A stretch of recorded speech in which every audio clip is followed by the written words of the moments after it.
In today's video, I'm going to teach you how to unlink a bank account or debit card from the Robinhood app. If you're switching banks, cleaning up old payment methods, or just tightening your security, unlinking an account is quick and straightforward. This process removes a funding source from your brokerage, but it does not close your Robinhood account, affect your investments, or cancel any transfers that are already in progress.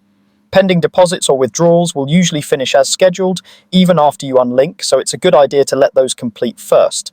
Start by opening the Robinhood app and logging in. Make sure your app is up to date, and complete any security prompts like two-factor authentication if you're asked.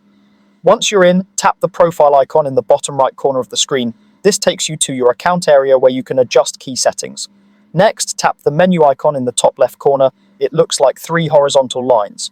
From this menu, select Transfers. This section is where you manage how money moves in and out of your account, including your linked banks and cards. Scroll down until you see the linked accounts section. Here you'll find the bank accounts or debit cards currently connected to your Robinhood. Tap the specific bank account or debit card you want to remove. Before you proceed, quickly double check whether you have any scheduled or recurring transfers tied to this funding source. If you do, consider cancelling or updating them first so they don't fail later. Now, tap Unlink to remove the account. You may see a confirmation prompt to ensure you want to proceed. Confirm your choice. Depending on your security settings, you might be asked to re-enter your passcode or verify with Face or Touch ID. Once confirmed, the account will be successfully unlinked and should disappear from your list of linked accounts. A few helpful notes. If this was your only linked funding source, you can always add a new one later by returning to transfers and choosing to add a bank or debit card. Unlinking won't affect your holdings, but it will prevent new deposits or withdrawals from that removed account.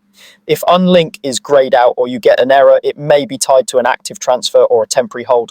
Wait for that to clear, then try again, or update the app and sign back in. That's it. You've safely removed a payment method from Robinhood. If you need to reconnect a different bank or card, you can do that in the same transfers area whenever you're ready.